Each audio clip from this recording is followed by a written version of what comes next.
بسم الله الرحمن الرحيم. وجئتك من سبأ بنبأ يقين. أتاكم أمداد أهل اليمن. اليمن أخرجت جرير بن عبد الله البجلي. اليمن أخرجت أبو بكر عبد الرزاق الصنعاني. اليمن أخرجت أحمد بن منصور الرمادي. اليمن أخرجت إمام الشافعي. اليمن أخرجت أمير الصنعاني. اليمن أخرجت قارئ القرآن. لقد أوتيت مزمار من مزامير آل داود. وهكذا أيضا البخاري. وهكذا أيضا يحيى بن معين. الدنيا يتقدمهم الإمام أحمد بن حنبل رحمة الله عليه، وكذلك الشوكاني، وكذلك ابن الوزير، وفي عصرنا هذا الإمام المحدث ابن هادي الوادعي وغيرهم من أهل العلم الذين أخرجتهم اليمن. ولا تزال اليمن زاخرة يا أهل العلم، وهكذا لا يزال تاريخ اليمن زاخرا وحافلا بالعلم والفقه والحكمة والسكينة والوضاء والتواضع. سلام والله لأهل اليمن، وعذرا والله لليمن من أولئك الذين شوهوا تاريخها. أهل اليمن عباد الله هم الذين نصروا الدين، بل قال نبينا إني لأجد نفس الرحمن من قبل اليمن. أتاكم أمداد أهل اليمن. إن أهل اليمن دائما يسيرونهم العلماء ويقودونهم العلماء الكبار الراسخين في العلم دائما وأبدا. أهل اليمن لا يعرفون بالعجلة، ولا يقودهم الجهلة أبدا، سواء في دينهم أو في حياتهم أو في حروبهم أو في جهادهم. لا يقودهم الجهلة أبدا. ومن ظن أن الجهل سيقودون الأمة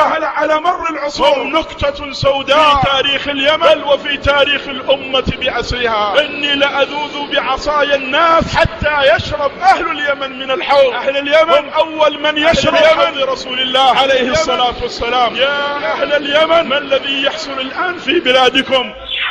ماذا يقولون يا ترى؟ إنهم يقولون إن جنوب اليمن ليست من اليمن، بل يسمون الجنوب العربي. يقولون نحن لسنا بيمنيين. أقول لهم أف لكم وبعدا لكم وتبا لكم يا من يقول أن جنوب اليمن ليس من اليمن. أما سمعت بالوفود الحضرمية يخرج من حضرموت يذهبون إلى رسول الله ويقولون جيناك من أرض اليمن؟ أما أرسل نبينا أبا موسى الأشعري إلى عدن وإلى أبين، ثم يأتي أولئك الشيوعيون أولئك الجهل ويقولون أن الجنوب اسمه الجنوب العربي. لسنا بيمنيين. تبا لكم مرات وكرات وعشرات وكرات أن تخرجوا جنوب اليمن من هذه الفضائل ومن هذه المكارم من أجل دنيا، من أجل المستنقعات، ومن أجل الطمع الدنيا. طمع الدنيا بعدا لكم. أهل اليمن عباد الله هم خيرة أهل الأرض. لسنا بيمنيين كما أخبر بذلك نبينا عليه الصلاة والسلام.